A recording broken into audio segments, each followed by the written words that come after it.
Assalamualaikum warahmatullahi wabarakatuh.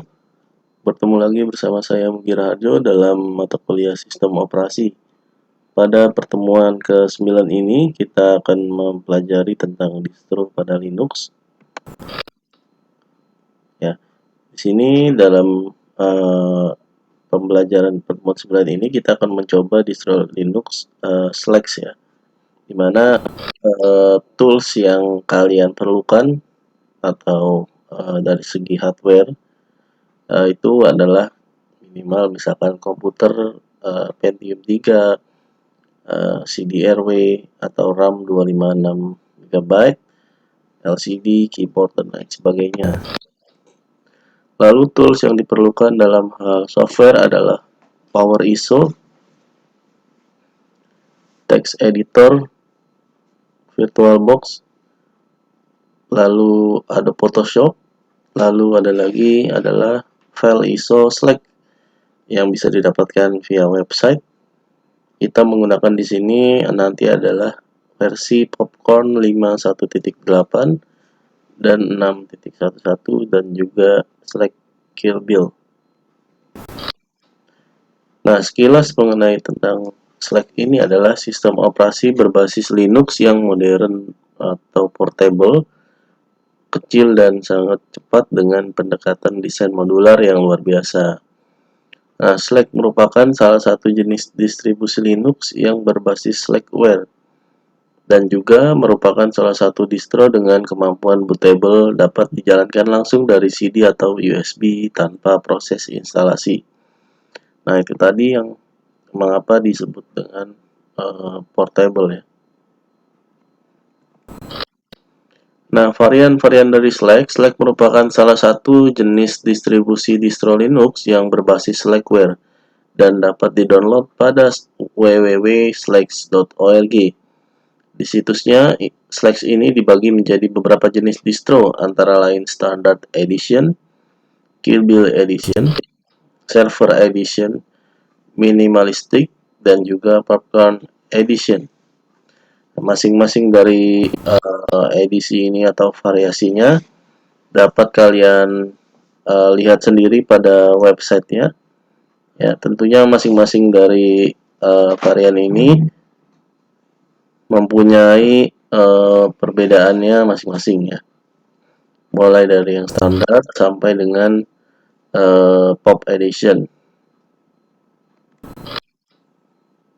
Lalu varian yang selanjutnya ada dinamakan dengan Frodo Edition, di mana sistem operasi ini hanya menyediakan perintah konsol tanpa ketersediaan desktop grafis. Jadi mungkin tampilannya hanya seperti command prompt ya, atau terminal. Nah, Slack selanjutnya adalah boot CD. Sistem operasi ini bisa dijalankan dari USB flash tadi jika tidak bisa booting secara langsung dari komputer. Dapat juga digunakan boot Slack untuk menjalankan ISO Slack yang berada di hard disk. Nah, mengapa alasannya memilih Slack? Linux ini dapat dijalankan secara live maupun dapat diinstal pada hard disk atau beragam media penyimpanan lainnya. Nah, Linux ini memiliki kemampuan loading yang sangat cepat serta tampilan grafis yang cukup menarik. Nah, Slack tidak memerlukan spesifikasi hardware yang khusus. Slack juga tidak memerlukan banyak tempat penyimpanan.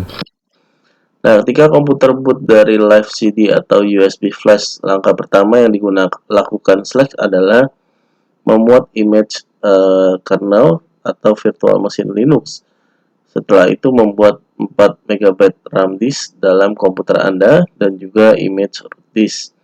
Kemudian dimuat ke dalamnya dan dikaitkan sebagai sistem file root. Direktori besar seperti user akan dikaitkan dengan dari CD-ROM.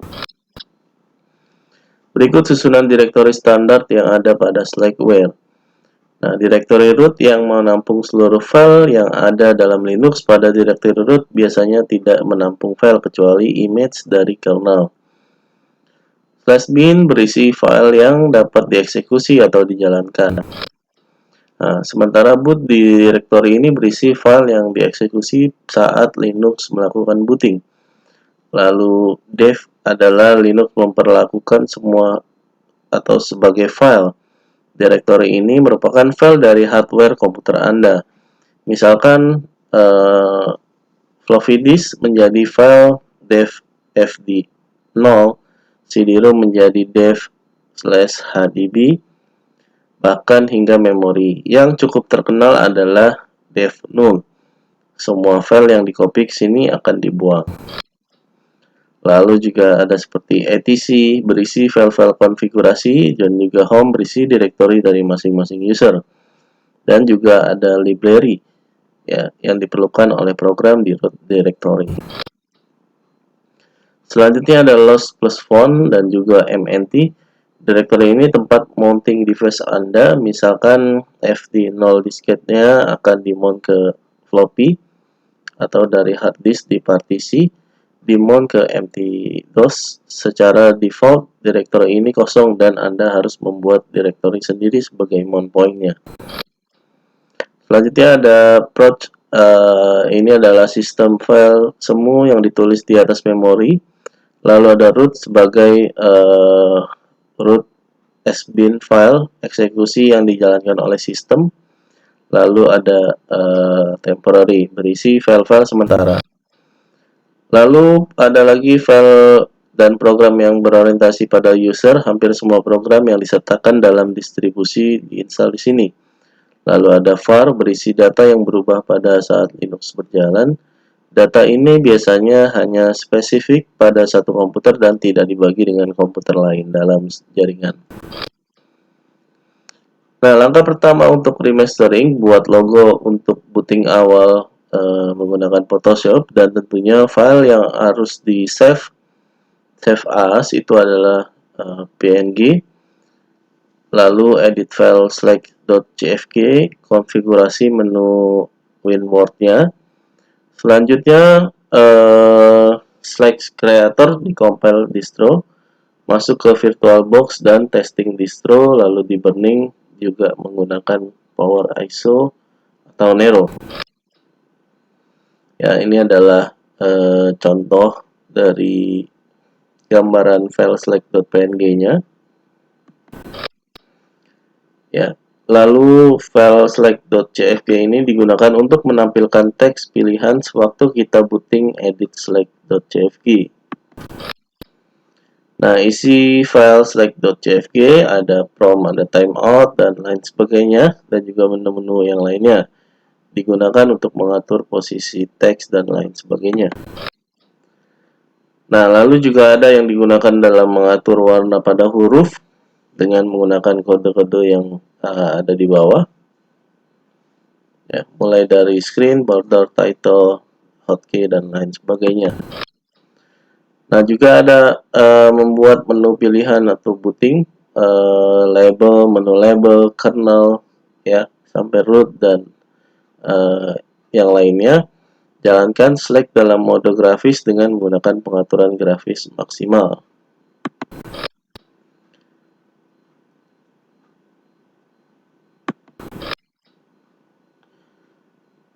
Selanjutnya juga ada Slack dengan KDE, ya. Tentunya masing-masing dari ini mempunyai resolusi ataupun tampilan yang berbeda-beda. Nah, ini tadi yang dengan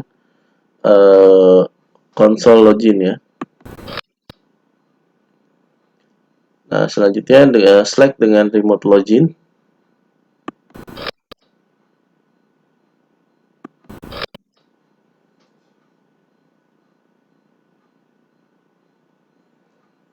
Ya, dan juga Anda bisa melakukan penambahan file dengan mengcopy paste modul tambahan yang telah di-download ke dalam folder Slack modules. Ya. Oke, kalian bisa mengerjakan tutorial-tutorial yang terdapat pada slide ini, ya, atau lebih lanjutnya bisa kalian diskusikan dalam ruangan kelas bersama dengan dosen kalian dan juga rekan-rekan dalam kelas kalian. Dan tentunya apabila kalian kesulitan dalam mencarikan file-file downloadan tersebut, mungkin kalian bisa melakukan searching lebih mendalam baik di googling ataupun YouTube kembali ya. Oke, kalau gitu terima kasih dalam pertemuan 9 ini kalian harus bisa melakukan uh, installation ini terkait dengan Slack. Terima kasih, semoga apa yang kalian dapatkan di pertemuan 9 ini dapat bermanfaat untuk kalian semua. Saya akhiri, wassalamualaikum warahmatullahi wabarakatuh.